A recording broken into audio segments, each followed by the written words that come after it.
Alrighty, it is 9:15 and we'll kind of just start. We want to make sure that we respect everyone's time. Thank you all for joining us today. My name is Jeremy San Miguel, and I will be your moderator today for our closing up of our Earth Fest daily presentations.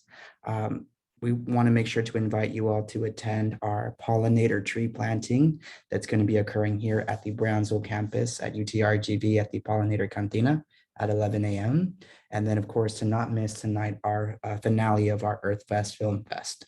And so, again, I'm going to go ahead and scroll forth. We want to, again, welcome you all to Happy Earth Day, by the way, in case you all didn't know that today, April 22nd, is our Earth Day, a day that we really celebrate all of the great things that, come with this planet, right? And, thinking about what sustainability means, it means to protect our environment, protect our social equity, and to protect economic viability, right? And through all that, right, through plans, through discussions, through initiatives that consider those three things in mind, that is what we consider sustainable. And we use the United Nations 17 Goals for Sustainable Development, right, to promote a sustainable lifestyle or sustainable plans, sustainable projects. And specific to today, we are going to be focusing on, or for the Earth Fest specifically, we'll be focusing on the 5 SDG goals that deal with the environment, right? So Monday, we had clean water and sanitation. Day 2 on Tuesday was life on land. Day 3 was life underwater. Yesterday was climate action. And of course, today we'll be celebrating affordable and clean energy and the amazing partnerships and research that our students, staff, and faculty are doing in relation to affordable and clean energy. And we're just so excited that you all are able to witness this with us. And again, aside from the environment, we also do have, again, these social systems, which belong to these 8 goals at the bottom here. And of course, economic viability systems, which belong to this top right quadrant here. And again, we are just so excited to be able to stay on time with this. And we're going to go ahead and start sharing our respective videos. The first video that we're going to be seeing is ensuring access to affordable, reliable, and sustainable and modern energy for all. It's kind of like an introduction to this sustainable development goal number 7. Give me 1 second. I'm going to stop share.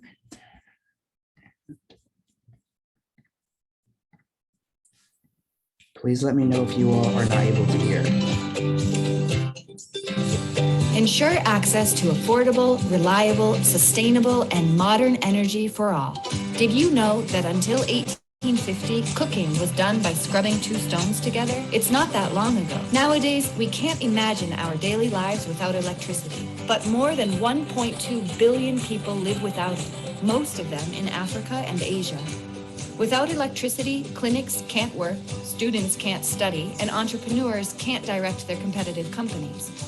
We can all contribute at our own scale, saving electricity and aiming for energetic, renewable resources, adopting technologies, infrastructures, and non-polluting transports. We should all learn from Sam Goldman and Ned Tozen. They are 32 years old, they're from San Francisco, and their project has helped more than 30 million people in 60 countries. Their solar lamps give 12 hours of light without using polluting and dangerous kerosene, and they save up money as well as reduce the risk of fires. It's accessible, clean, mobile energy for homes. Are you aware of all the possibilities you have of contributing by saving energy? 1. Connect devices to power strips to disconnect all their activity. Cover the pots when cooking, and you'll reduce up to 75% of energy. Read the instructions of household appliances to maximize their performance and energetic efficiency.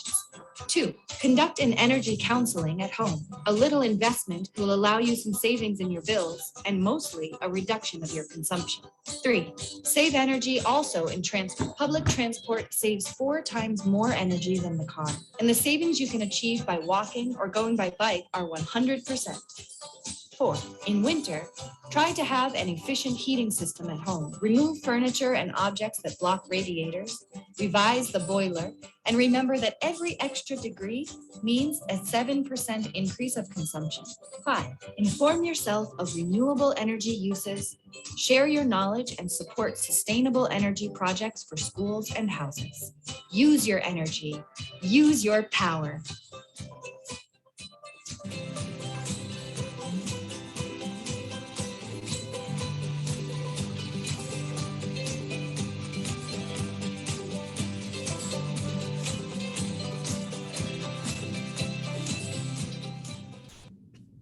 Awesome. So I'm going to go ahead and make sure we pause this. Thank you guys for your patience, by the way. And then in respect to our wonderful PowerPoint, the next video presentation that we're going to be showing you is the work that our wonderful MSA ambassadors for sustainability have done in mapping out affordable and clean energy resources here, right here in the Rio Grande Valley. And so to that, I will be sharing our next video presentation, which is right here. We'd like to thank everyone for attending. Thank you, Sandra. Rio Grande Valley's efforts in ensuring access to affordable, reliable, and sustainable energy, presented by Mike Panuelos and Thomas Saenz. Sustainable Development Goal number 7.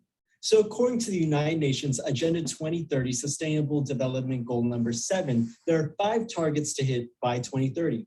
Now, starting off with the first target, by 2030, we should ensure universal access to affordable, reliable, and modern energy services. The second target by 2030 is to increase substantially the share of renewable energy in the global energy mix.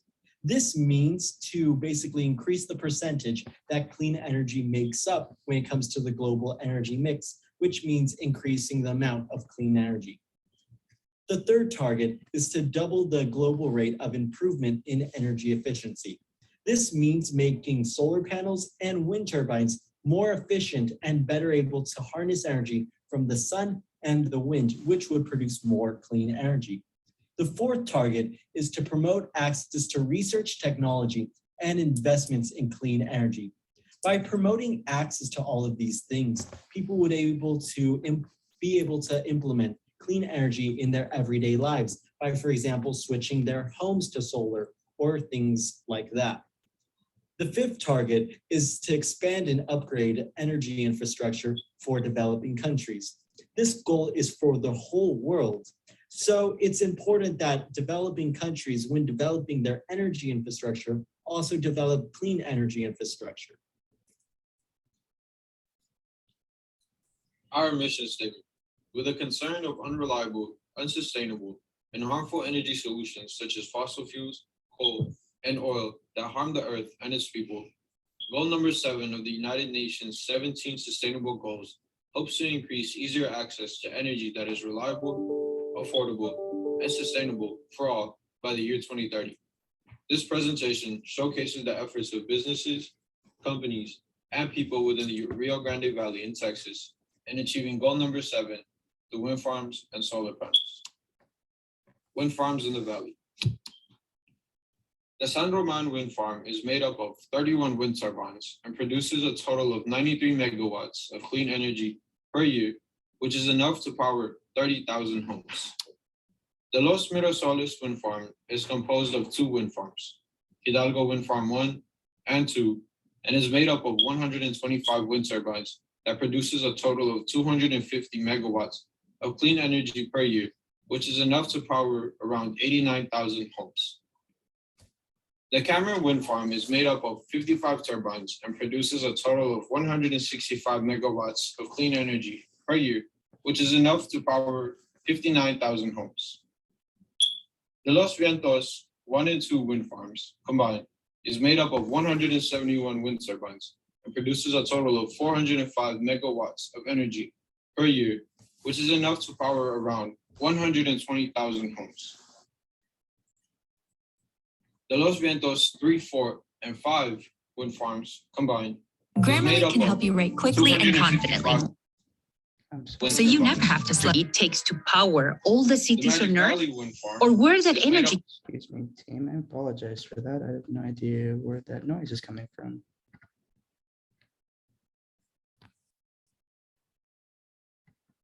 Let me see if we can. Comes from. At the same time, can we? Oh, I'm sorry for that interruption. Found between there we go. 40,000 homes. The TSTC wind turbines can be found between TSTC and the Valley International Airport in Harlingen, Texas, at a parking lot. There are a total of 13 non-commercial wind turbines, and their combined energy output is currently unknown. Solar farm, now moving into solar farms and rooftop solar panels in the valley. So our first example is one of the most popular examples in the valley and is the new Spacex solar farm. So the new Spacex solar farm is located at the Spacex Launch Control Center in Boca Chica Beach, which is in Brownsville. Now, while most details about this solar farm aren't concrete, we know that this solar farm produces around 638 kilowatts of energy and is able to cover the needs of the Launch Control Center. The next solar farm is the Mcallen Ranch Solar Farm. So the Mcallen Ranch Solar Farm is located in the historical Mcallen Ranch, which is in Edinburgh, Texas, and is owned by the Los Faroles. This solar farm is operated by the local Magic Valley Electric Company, meaning that though the Los Faroles own it, the Magic Valley Electric Company is the ones that takes the energy and sells it into their grid. So the total amount of energy produced at this site could power about 150 homes, and it's most efficient during the afternoon. Now for a third solar panel array, we're looking at the HEB Distribution Center Rooftop Solar Panel Array. So this rooftop solar panel array is located in Weslaco, Texas on the HEB Distribution Center roof. Now this solar panel array has about 3,000 solar panels, which covers 105,000 square feet, making it one of the largest rooftop solar arrays in the state of Texas. Now this massive rooftop solar array produces 1.2 megawatts of power, which can supply about 45 to 55% of the distribution center's electrical needs. Or if it wasn't used for the distribution center, it would be able to power about 3,000 homes. So our next rooftop solar panel array is the UTRGV Engineering Rooftop Solar Panel Array. So this rooftop solar panel array is located on top of the UTRGV Edinburgh Engineering Building. So this solar panel array produces about 10 kilowatts of solar energy. Now, that may not seem like a lot, but these solar panels are mostly used for educational and research purposes. The next solar panel array is the TSTC University Center Rooftop Solar Panel Array. So in this solar panel array, it has about 450 solar panels on top of the University Center rooftop. Now, the exact amount of energy production for this solar panel array is unknown. However, we are able to know that it's mostly used for research and educational purposes. And that concludes our presentation. Thank you very much. Thank you again to these MSA Sustainability Ambassadors for their continuous partnership and basically mapping out all of the sustainable development resources that we have in relation to the United Nations SDGs. Ideally, this project in the future will have an interactive map where any person who logs on can find where they can access affordable and clean energy, where our resources are for clean water and sanitation, economic development, and so on and so forth. And so continuing on with our slide presentation, which is somewhere here. Give me one moment, please.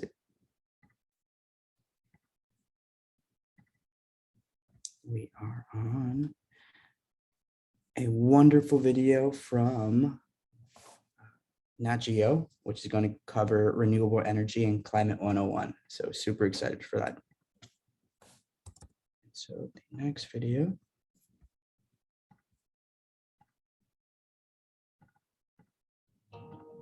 Around the world, renewable energy use is on the rise. And these alternative energy sources could hold the key to combating climate change.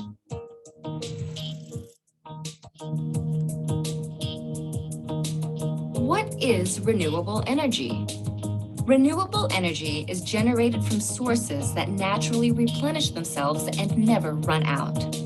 The most common sources are solar, wind, hydro, geothermal, and biomass. Over 80% of the total energy consumed by humans is derived from fossil fuels. However, renewables are the fastest growing source of energy in the world. Renewable energy has many benefits. First, it can combat climate change because it creates no direct greenhouse gas emissions. The only emissions that they produce are indirect, meaning those that result from manufacturing parts, installation, operation, and maintenance. But even those are minimal. Second, renewable energy can decrease pollution and therefore reduce threats to our health. Wind, solar, and hydroelectric systems create no air pollution emissions, and geothermal and biomass energy systems emissions are much lower than non-renewable energy sources. Third, renewable energy is a reliable source of power. Because renewable energy sources are, well, renewable, they will never run out. Once built, renewable facilities cost very little to operate, and the fuel is often free. As a result, renewable energy prices tend to be stable over time. While renewable energy has many advantages, it is not without downsides. It is difficult for renewable energy sources to generate power on the same large scale as fossil fuels.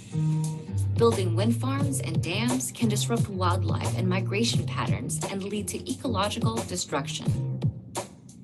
Both solar and wind energy are intermittent. They only generate power while the sun is shining or while the wind is blowing. Batteries can store excess energy for later use. However, they are often costly. While renewable energy presents some challenges, it also offers an environmentally friendly alternative to the greenhouse gas emissions and pollution of fossil fuels. And as advances in technology make renewable energy more accessible, affordable, and efficient, an end to climate change could be within our reach.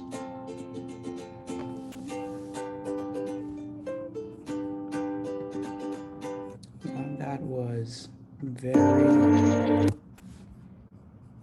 engaging. I think that the video did a really good job of showcasing that renewable energy is evidently a better alternative to our current energy source uses.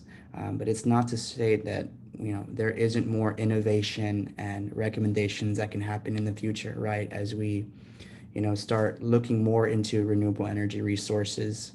And I mean, we were just so thankful to have such amazing faculty, students, and staff that are looking into projects that support this research further. And to continue on with this presentation and get back to it, we will have our next presenter, Dr. Rafael Almeida, from the assistant professor from the School of Earth, Environmental, and Marine Sciences, who will be covering a wonderful presentation on hydropower planning. If I got the name correct, let me see if Dr. Almeida is actually in the audience today to see if we can connect with him afterwards. I do not see him. That's okay. We'll definitely show his presentation still. So without further ado, Dr. Rafael Almeida is navigating carbon emissions and socio-environmental trade-offs from hydropower. See, I knew that had a longer name. Good morning. I'm Rafael Almeida, and I'm an assistant professor in the School of Earth, Environmental, and Marine Sciences here at UTRGV. And I'm broadly interested in using my research to address sustainability issues across the water, energy, food nexus. In other words, I'm broadly motivated by researching how to minimize environmental impacts of food, water, and energy use. And today I'll focus my talk on hydropower sustainability, which has been a major focus on my recent research. So let me give you a background about dams and hydropower first. Dams are present pretty much everywhere on Earth, and they play a very important role in social and economic development. They regulate floods. They're important to supply water for consumption, food production, and also hydropower generation, which is what we're focusing on today. And as we demand, our society demands more electricity, and given that we need a transition away from carbon-intensive fossil fuels, we need more renewable energy projects across the world, including hydropower projects.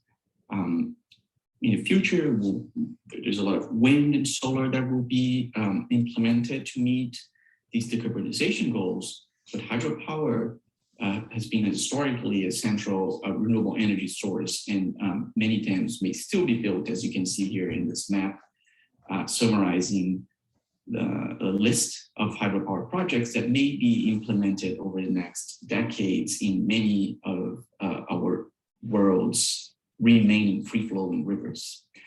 And there's a region that concentrates a large amount of proposed hydropower projects, which is the Amazon Basin in South America, which is a region we'll focus strongly here in this talk today. I'll show you some results from previous work that I've done in the Amazon. So I want you to pay attention to the fact that there is a large number of hydropower projects proposed for the Amazon Basin in South America. And while dams provide many services to people, they also have a massive global environmental footprint. So if we sum up the global area of reservoirs, we'll get a value that is roughly equivalent to the area of Italy. And if we add up all water that is stored in global reservoirs, we'll get a volume that is equivalent to about 20% of the global annual river flow into the oceans. You know, and all this footprint, of course, is associated with a range of social and environmental externalities. There's one that draws my interest, and then it's counterintuitive. Most people are not aware of that, but dams emit greenhouse gases. So the latest global synthesis estimates the total emission of global reservoirs in about 1 billion tons of CO2 equivalents per year. And if you're trying to make sense of what this number looks like, how big this number is, just for context, that's larger than the annual human-related emissions of the state of Texas. And in addition to greenhouse gas emissions, dams cause a number of environmental impacts. What you're seeing here is a dam recently built in the Brazilian Amazon, and this is a mega project that can generate a lot of power, but it regulates this very powerful river. Just for context, the amount of water that goes through this dam is equivalent to the amount of water that the Mississippi delivers to the ocean. And dams like this one, they have impacts like the trapping of sediment and nutrients attached to the sediment. So you see that the water is very muddy.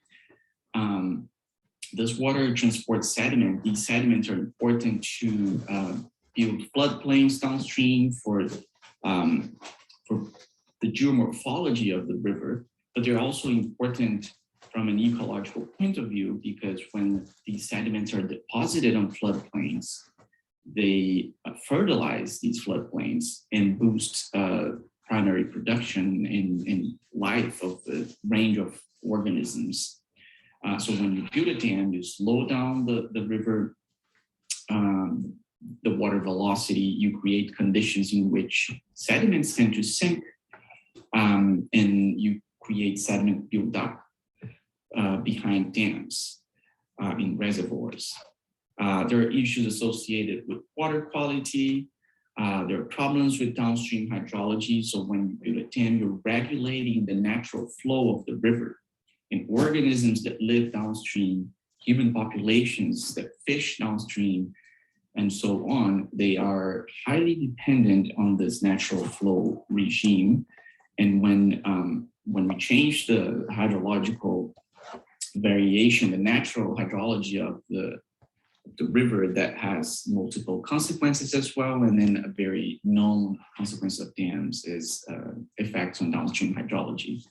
And there's also another quite obvious consequence of dams is that you build a wall in the middle of the river, and that is going to obstruct connectivity for a range of aquatic species, from iconic species like this pink ring, the river dolphins in the Amazon, to commercially and ecologically important fish species like this catfish that you see on the photo here, that migrates for thousands of miles from the estuary of the Amazon to the Andean headwaters in the countries of Bolivia, Peru, and Ecuador.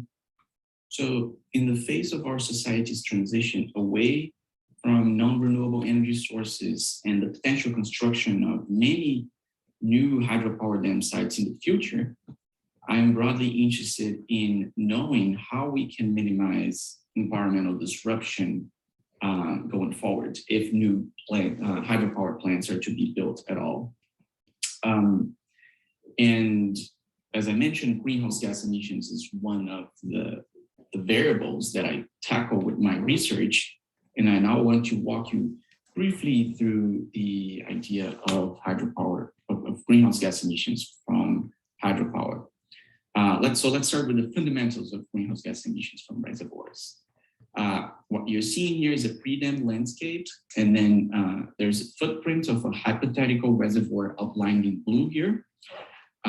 Building a dam will typically transform that riverine landscape into a reservoir, and that will generally affect the greenhouse gas flux to the atmosphere, and affect in a way in which it's going to be amplified. That amplification of the greenhouse gas flux happens because greenhouse gases like carbon dioxide and methane are produced following the decomposition of organic matter that is flooded when the reservoir is built, organic matter that is transferred to the river, to the reservoir via river input, and also organic matter that grows in the reservoir in the form of phytoplankton and aquatic plant biomass. One important question to ask is, how do emissions from hydropower compare to those of other fossil fuel sources? The correct way to do this is by looking at emission intensities. Emission intensities are all emissions divided by all energy generated over a given period of time. So that way you can compare across different sources, you can compare across hydropower projects of different sizes and understand how carbon intensive they are and how much emissions per unit electricity generated they have. And what you're seeing here is data from a paper that was looking at global emissions from hydropower compared to emissions known for other power sources. We have fossil fuels to our left and renewable energy sources in nuclear power to our right. It's interesting to note this very large range of emissions that is observed for hydropower, where the median is within the range of other renewables, meaning that most hydropower dam sites are as low carbon as other renewables. But there is this large variation in emissions, and about 20% of existing hydropower dams worldwide emit greenhouse gases in the range of fossil fuel sources. So going forward, if we are to build new dams, and these new hydropower dams are largely promoted as ways to mitigate climate change, we definitely need to make sure that we're not building dams that would emit within the range of fossil fuel sources. And addressing this question has been a key motivation for my research program. And I've recently tackled this specifically in the context of proliferation of hydropower dams in the Amazon Basin. So we identified over 350 hydropower dams that have been proposed for construction throughout the basin. And then we ran an optimization model to answer which combinations of dams have the lowest emissions across a range of hydropower generation targets. In other words, if more dams are to be built in the Amazon basin, what would be the groups of dams that could deliver the most carbon-friendly hydroelectricity? And addressing this question is computationally challenging because we need to weed through a colossal number of combinations. So here we're looking at 350 dams. And just for context, the number of combination possibles that we can make with all of these dams is larger than the number of atoms in the entire universe. I won't go into the weeds here, but the key findings of this paper are that the carbon intensity of many dams in the Amazon is equivalent to those of solar and wind power plants. But there are some specific projects that could even exceed the emission intensity of fossil fuel power plants. So the take home is that if new dams are to be built, strategic selection of dams, is a coordinated approach to dam siting will be fundamental to make sure that the hydroelectric energy being generated in the Amazon is aligned with climate change mitigation goals. But it's important for you all to know that greenhouse gas emissions is just one piece of the pie. So in this new paper that got published 2 months ago in Saenz, we incorporated a larger suite of environmental factors. So in addition to greenhouse gas emissions, we also considered fish biodiversity, hydrological alteration, river network connectivity, and disruption of natural sediment transport. These are all relevant metrics and impacts associated with damming. And what we found is that dam configurations that seem advantageous from a greenhouse gas emission perspective, they often perform poorly with respect to other environmental metrics.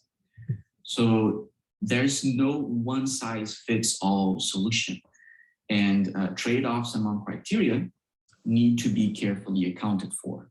In other words, climate-friendly dams are not necessarily low-impact dams. The last thing I want to share with you is this paper in which we asked how river flows and projected electricity generation will change at these proposed Amazon hydropower dam sites in the middle of the century in response to global climate change. And what we found is that climate change must be critically considered in strategic hydropower planning. As you may know, hydropower is harnessed from the power of rivers. So it's entirely dependent on precipitation in the watershed. And climate models for the Amazon region suggest that precipitation regimes and consequently river flow regimes will change significantly by mid-century. If proposed Amazonian dams are built to current specs, ignoring climate change and the need for climate resilient planning, electricity generation will be substantially affected, ultimately compromising even the economic feasibility of hydropower projects. So to wrap up, here are 3 messages that I want you to take home after watching this presentation. Low carbon hydropower requires strategic site selection, but carbon emission is one piece of the pie, and other social environmental factors need to be considered. One of these factors is climate change, which can even make proposed projects economically unviable. So we need to think holistically about hydropower dam development to balance benefits and environmental costs. With that, I thank you for watching this, and I want to acknowledge part of my collaborators that played a very important role in these results that I'm sharing with you today. Thank you. So Many thanks to Dr. Almeida for his outstanding work and contribution to renewable energy research. There definitely has been so much progress over the course of the past, I'd say about 100 years. And there's just so much more to go, right? As we mitigate any factors that could be limiting the benefit, right? The benefit to environment, society, and the economy.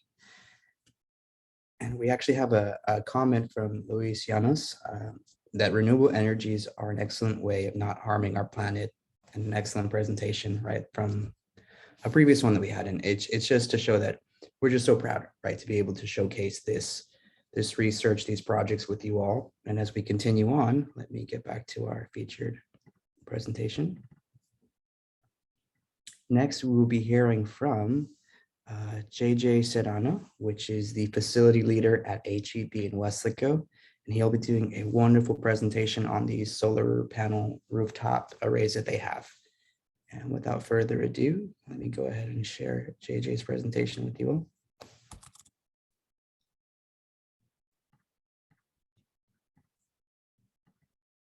Excited to be here today. You all hear me well? Everything's fine?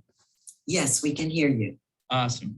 So I'm assuming you all can see my slides. I'm excited to be here today. As Marianela mentioned, my name is JJ Serrano. I work for HEB, and I'm the facility leader for our Weslaco Retail Support Center campus. And I've got a lot to cover in terms of sustainability. So let's jump right into it. Most people would think of HEB and say they're a grocery company. Why would they care about sustainability? And quite honestly, the answer is extremely simple. It's honestly the right thing to do. And honestly, we are committed to improving the lives of our customers and the communities in Texas. This is part of our obligation to society and the world for future generations. Now, our goal is to bring all our sustainable and renewable efforts together in an effective way and invest in these efforts to become a leading force for a more sustainable future. We want our customers, as they shop, to say that they shop at HEB because they are the leader in taking care of Texas for my family and future generations. But the reality in Texas is not a good one. Recycling rates are pretty horrendous. We're the third lowest in the country. And we only have a finite, number of landfills, and we have fears that those landfills will be filled by the year 2040. Population continues to grow, and we are having about 1,000 new Texans join us every single day. And the population in Texas is expected to double from the years 2015 to the year 2050. Climate change is obviously a severe impact to us. During the 2011 drought, Texas experienced more than 100 days of 100-degree temperature, causing $8.7 billion in agricultural losses. Now, obviously HEB is directly impacted there, and so are our customers. Those agricultural products are the things that we sell, and we want to be able to have those for our customers. The number of 100-degree temperature days has more than doubled over the past 40 years. And could nearly double again by the year 2036. So HEB has created, a strong initiative to invest in sustainability. And we do have some notable achievements that I'm glad to share with you today. So in general, we are a two-time winner of the state's highest environmental excellence award, the TCEQ award. We have built environmentally friendly stores. We have 9 HEB stores that have been awarded LEED, the Green Building Certification. And then we also have the only LEED Gold grocery store in Texas, which is our Austin 30 store. And it's one of a very few number of stores in the United States to receive that certification. We, since July of 2019, all of our new stores earned the Green Chill certification, meaning we build our refrigeration and our freezer systems with, of course, sustainability in mind. Food waste. In 2019, 47 million pounds of organics were composted from stores, with another 32.3 million pounds of food that were diverted and sent to food banks. That 32 million pounds of food could basically feed over 25 million meals. Now, that 47 million pounds of composted food came from just 35 of our stores. We do have a goal of all of our stores joining our organics diversion program by the year 2023. And what we're doing with that composted food is utilizing it for animal feed. From a water conservation perspective, all HEB car washes use reclaimed water, which basically, and we also save over 828,000 gallons of water each year by keeping our truck washes cycles below 5 minutes per wash. Now let's look at energy. We are the largest solar rooftop investors in the cities of Austin and San Antonio. We also have the largest rooftop solar investment in Texas under construction today at our super regional warehouse in San Antonio. That's a 1.6 million square footage facility, a huge one. And we're glad to obviously have solar panels going on top of it. We have 62 solar installations across our stores, warehouses, and administrative locations. And our existing solar and wind power purchase agreements will allow us to achieve 14% renewable energy utilization this year. We also are investing in energy efficient light fixtures, which will reduce energy use by over 21 million kilowatts per year. That's roughly about 10% of our annual usage. And this will be done by mid-2021. We are changing out approximately 23,000 light fixtures, and this is equivalent to eliminating the annual energy needs of 5 of our largest size stores.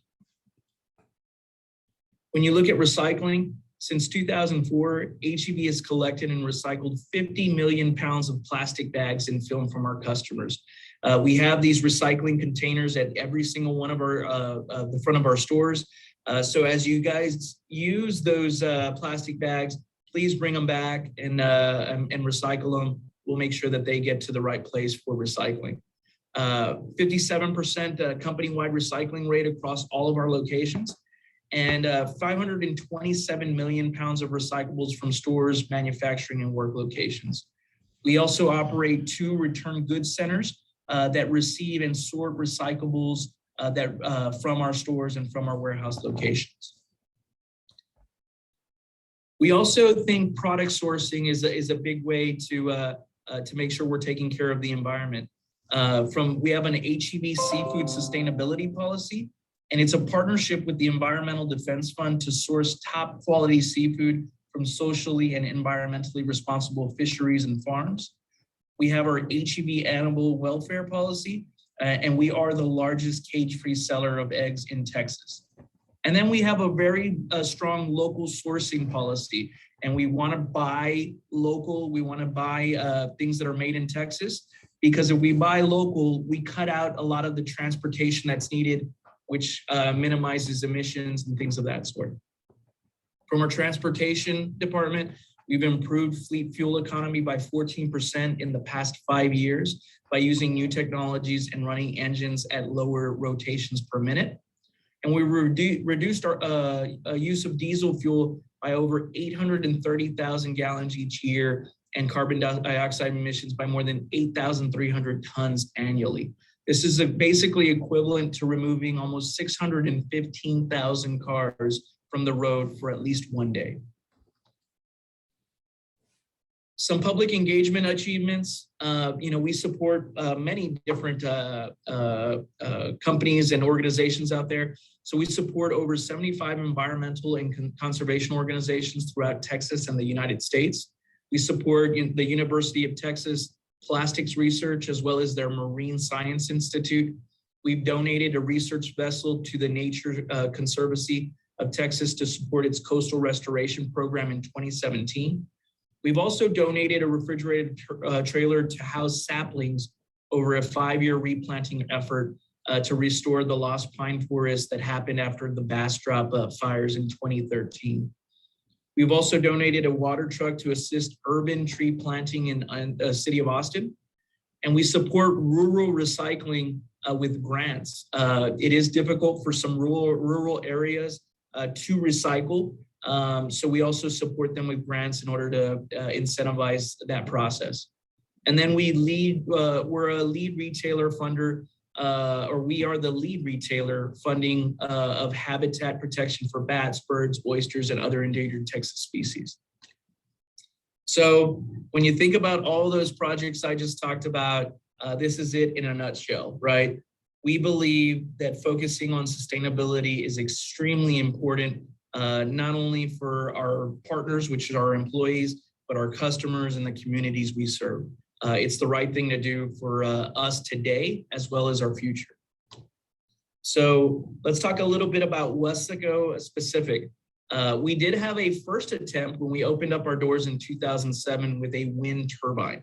And it was a unique design. It was a funnel shape, so it wasn't your typical, windmill that you'll see or that you've seen earlier in today's presentation. But this was a unique design, and it was a test. And one thing that's positive about HEB is we're not afraid to test things and potentially fail at them, because we know we can ultimately come back and be better. And that first attempt didn't quite work. It was a wind turbine that was supposed to power our battery chargers. But because we believe in at first you don't succeed, try again, we made it a point to install at the time, the largest solar system in the state of Texas back in August 2015.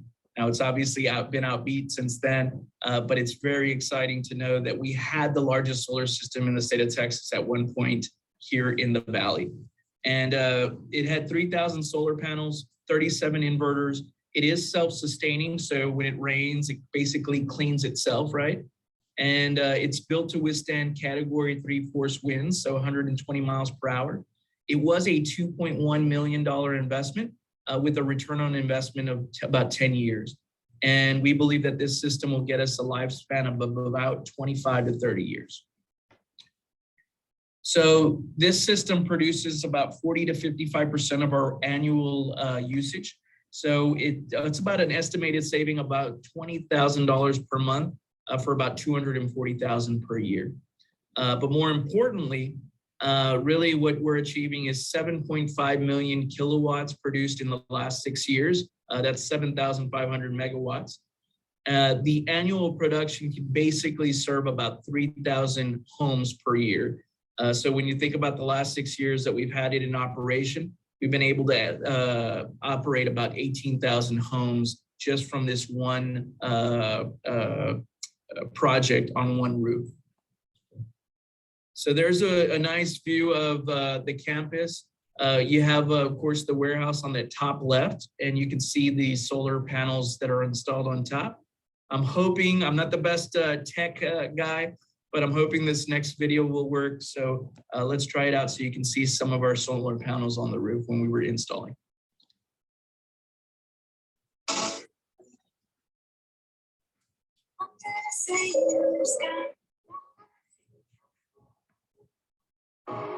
It's just one big earth, and we're all the same heart. So much more than we believe we are. So much beauty to take in, a waterfall of love under the same sky. It's just one big earth, and we're all the same heart. So much more than we believe we are. So much beauty to take in.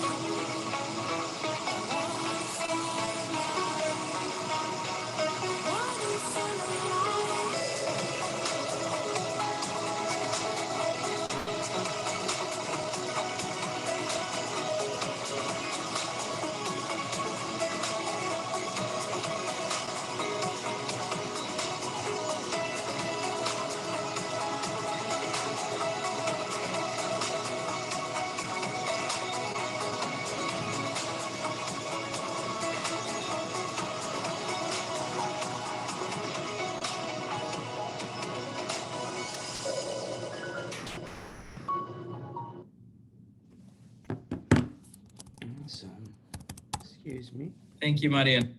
Thank you so much for JJ Serrano and for HEB. You know, for any organization that is kind of leading the charge on, you know, the next steps, right? The next intentional steps for making change, right? Making change for renewable and clean energy. And to continue on our presentations, our next one is going to be one of our graduate sustainability fellows, Erick Martinez, and his work that he's doing, right, along with his researcher, Dr. Yingshen Yang, in respect to hydropower. And so without further ado, I'll go ahead and share their presentation with you all. Hi, good morning. My name is Erick Daniel Martinez, and I will be presenting on the flow simulation on a novel wave energy converter design. Wave energy converters. It is an understatement to say that humans have made great technological leaps throughout the ages. But with these leaps, we have reached a point of massive energy consumption. Energy consumption that unfortunately we can no longer live without. Oil and gas have become our main source for this energy, which has led to our planet suffering in its wildlife, environments, and negatively impacting the climate overall. The most terrifying thing about relying so strongly on oil and gas despite its harm is that we have a ticking clock against us, since these resources are limited. At the rate we are going, we will be depleting our fossil fuels by 2060, only 40 years away. Now, engineers, scientists, environmentalists have observed this imminent threat and come up with a solution: renewable energy. Renewable energy is energy that can be harvested from sources that either do not need human intervention to replenish, or that will basically never run out. Examples of this are wind, hydro, solar, geothermal, and biomass energy sources. Currently, the transition has been successfully begun, with solar and wind power leading the race.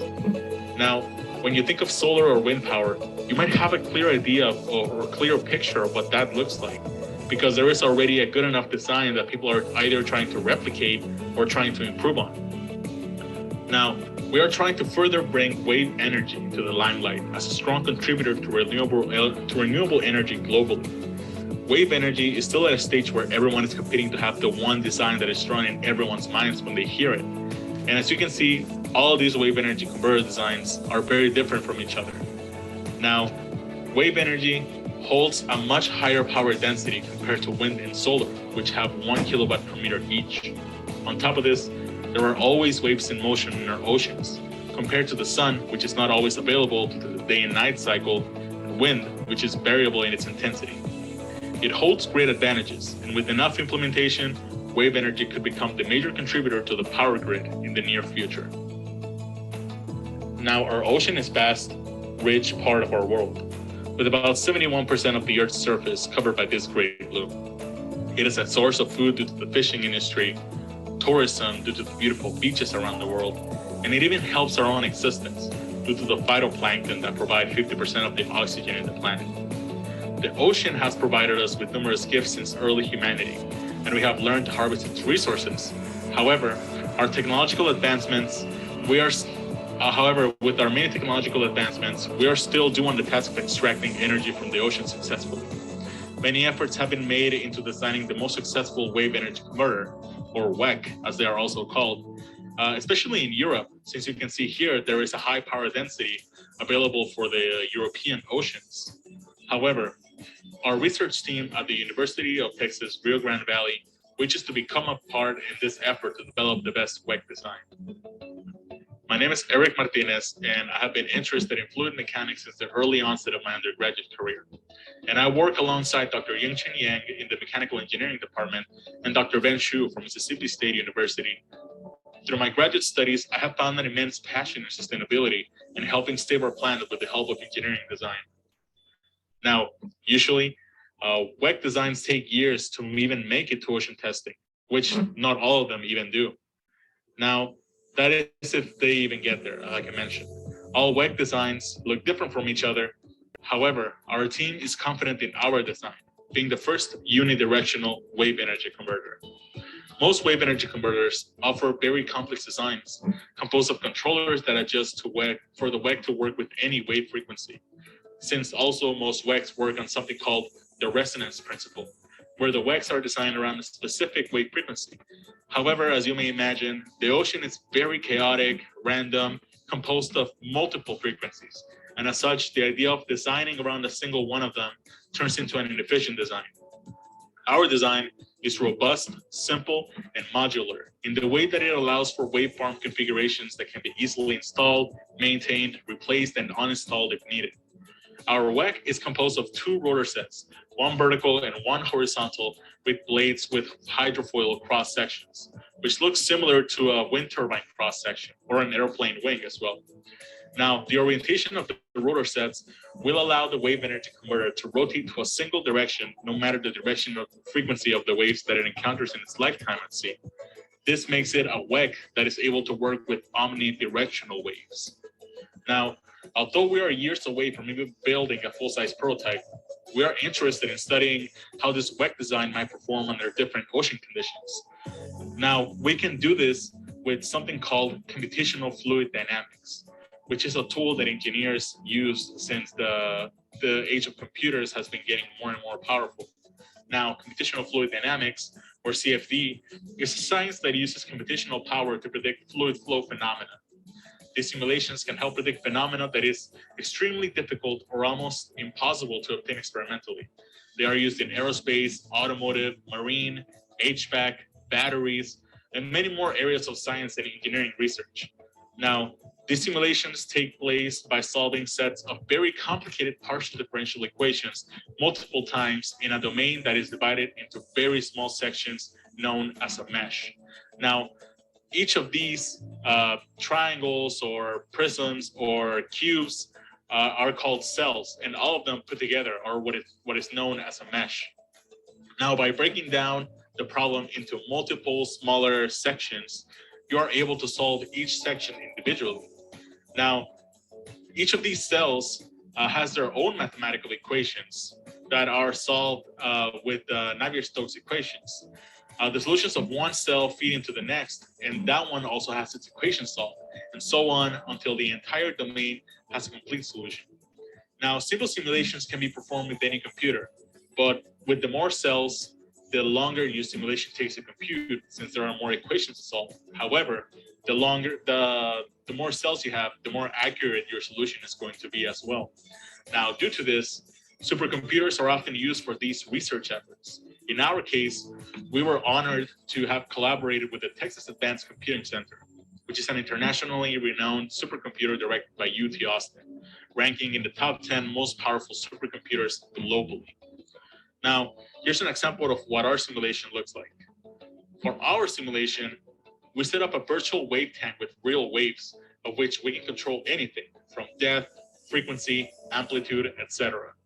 The simulation can provide us with valuable data that can help improve and better understand our design and the phenomena that happens around it, such as velocity fields, pressure points for low pressure or high pressure, rotational speed, and torque, which can be used to calculate the power the wave energy converter is extracting at any point in time. We tested different design parameters, such as the thickness of the blades, length, angle, etc. And we obtained a comparison to which design provides the highest power. Here in this case, we ended up selecting the NACA 0030 since it provided the highest average power compared to all the other ones. We also tested different frictions, which emulates the presence of an electricity generator that makes the WEC rotate slower in exchange for the mechanical energy being transformed into electricity. Now, here's a comparison of what it looks like without any resistance and with the friction added. As you can see on the left, the WEC rotates faster and faster as it winds up, whereas on the right, it is more controlled. However, by restricting the rotation, you end up being able to harvest that energy like you want. And by testing different frictions, we were able to select our peak power friction, which was about 0.125 for the friction coefficient, which is what we are going to be using for all of our incoming simulations. Now, these simulations exhibit low power due to the size of the model, which is 4 times smaller as the full size would be and is not encountering the same amplitude or periods of the waves that it would encounter in the ocean, since it is at a smaller scale. Now, at that point, it is going to extract far more energy once it is taken into that full-scale model.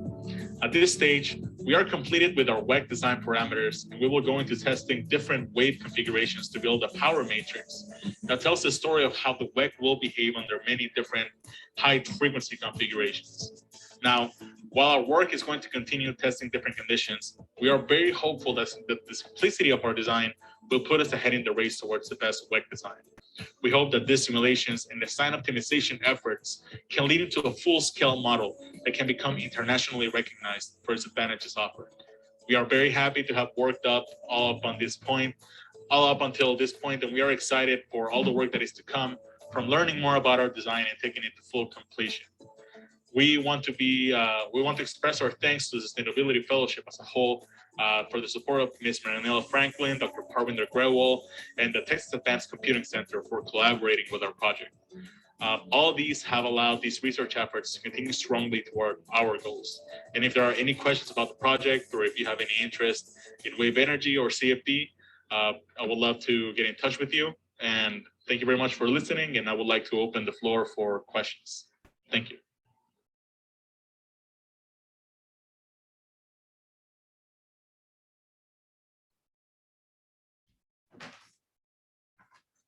Thank you so much for Erick Martinez and his mentor, Dr. Cheng, for their work on wave energy converters.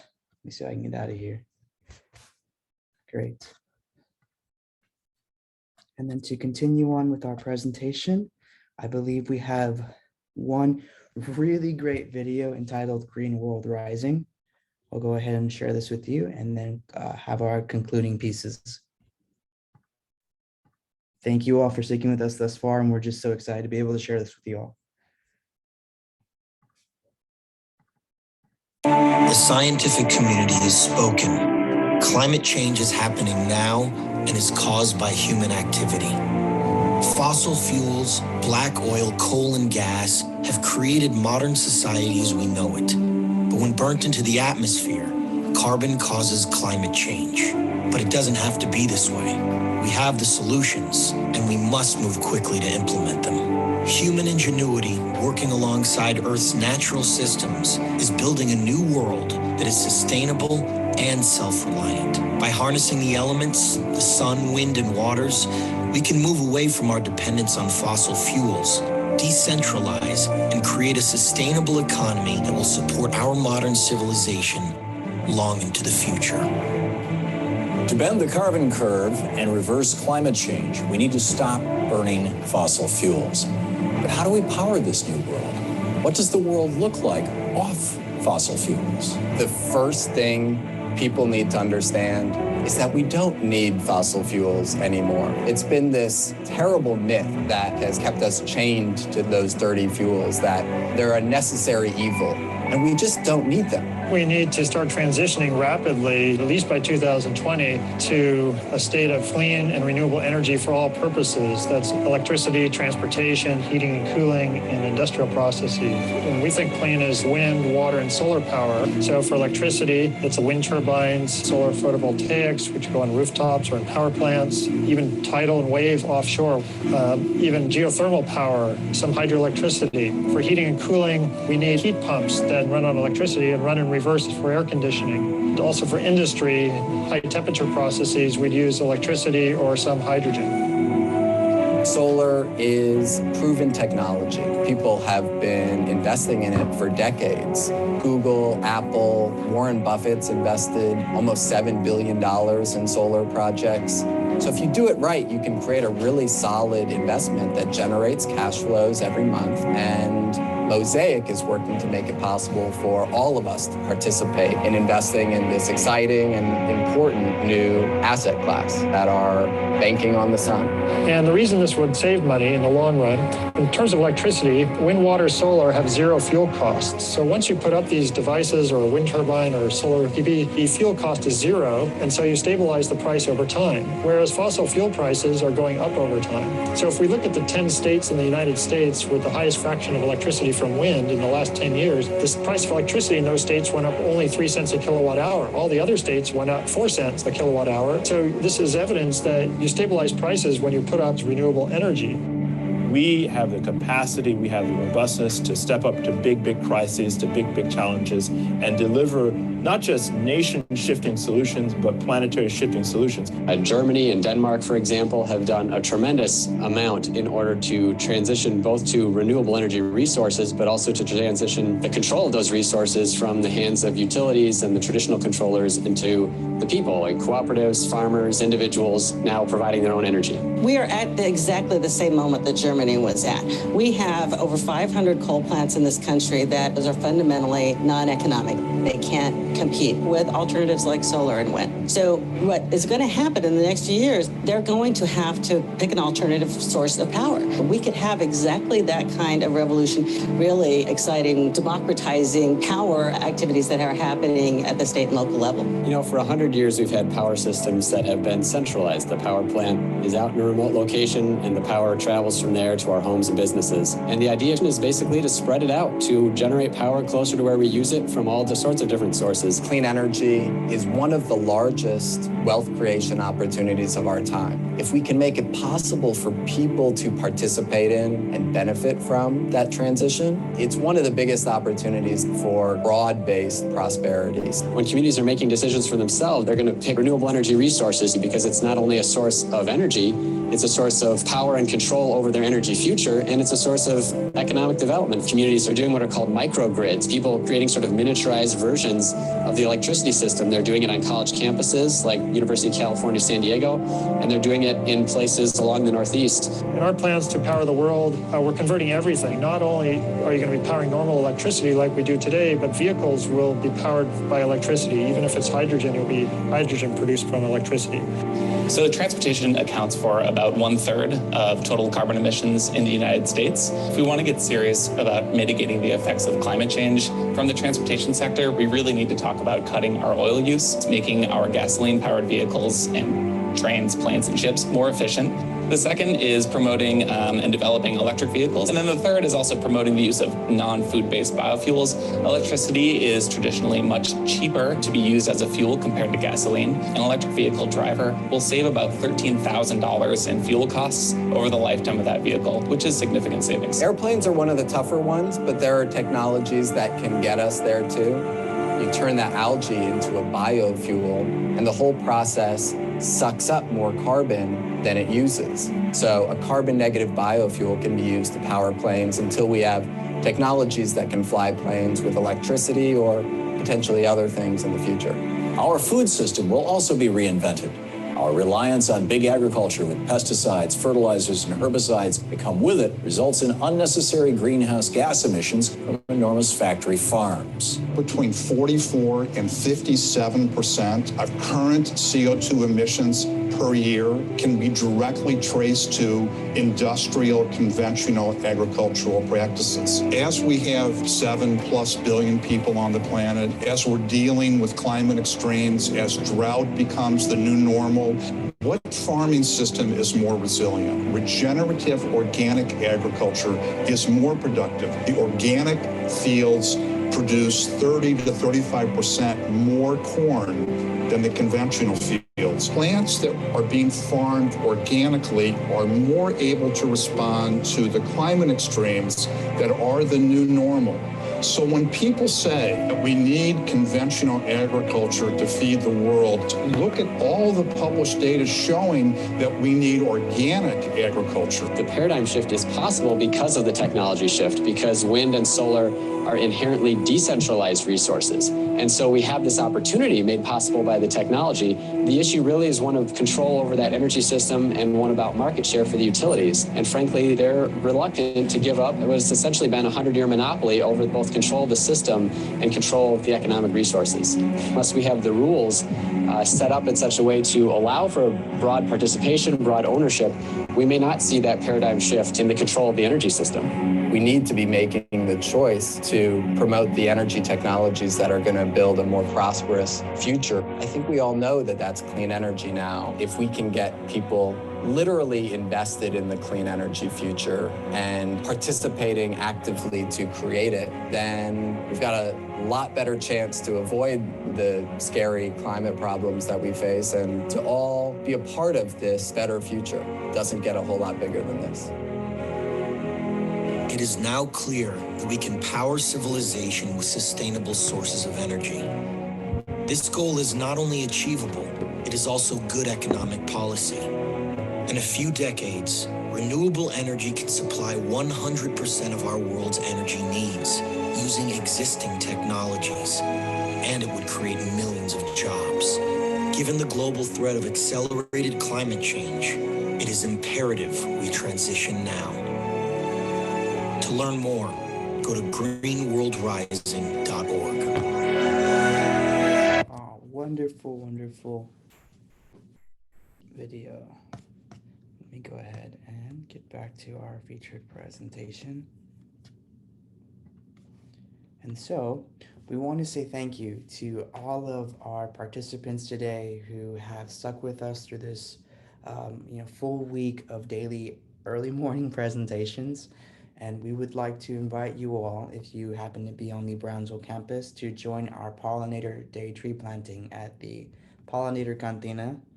And of course, to remind you that, in honoring this Pollinator Day that we're having, we are planning to showcase My Garden of 1,000 Bees, critically acclaimed documentary. And you can find all of this information on our Office for Sustainability website that I'll be asking Sandra to put in the chat. Of course, this is going to be the flyer for our Pollinator Day. It is from 11 to 12. So right after this presentation event, we'll go ahead and get set up for that. Of course, a reminder that we will be having a virtual screening of My Garden of 1,000 Bees. You can find the link to this right on our UTRGV Office for Sustainability website. This was the complete Earth Fest Film Fest, and the 4 films that we've shown this week, and of course the one that will be ending with this evening from 6 to 8 p.m. Here's a QR code for those who are more tech savvy than I am. And you can go ahead and maybe take a picture of that or scan that, and it'll lead you to our Film Fest page. We'd like to showcase that not only are we doing a film series, but we have a wonderful program called Sustainability Adelanta. And this actually includes a podcast series where you can hear more about renewable energy resources and energy sources that we're doing here at UTRGV, along with a myriad of other subject matter experts showcasing on environment, life on land, life in the water, life underwater, right? Mental health, and of course a TikTok series, right? For those who like 1-minute short videos of behavior change and greatness. And let's continue on. We also have our UTRGV Sustainability Pledge for those who'd like to take the next step into making a difference in their life in respect to protecting society, the environment, and our economy at the same time, right? And you can find our pledge right here in the chat. Thank you so much, Sandra, for getting that prepared. And of course, we want to invite you all as a leaving note to follow us on social media. Again, we have our Adelantes TikTok series. Through TikTok, we have a wonderful following on Instagram where we like to post and reshare, right? Reshare happenings that are occurring in the realm of sustainability, in the realm of community engagement, right? Building partnerships, the works that other departments here at UTRGV and some of our global partners, right? Like the UN, right? So you can keep up to date with what's going on. And we also have a great following on Facebook and our podcasts, which are posted on SoundCloud here in the bottom left corner. And so I believe that is going to be our final slide. And so we want to formally, again, thank you all for joining us today. And again, if you all would take the time to complete the post-session survey, which we have posted in the very last link on the really great amount of links we've already sent in the chat. And again, just to say thank you for joining in this week's Earth Fest. And thank you to all who are saying thank you to us. It's been an absolute great pleasure, and we will see you tonight. So hopefully you'll grab your popcorn and we will watch My Garden of 1,000 Bees together this evening. All righty. Thank you all. Take care.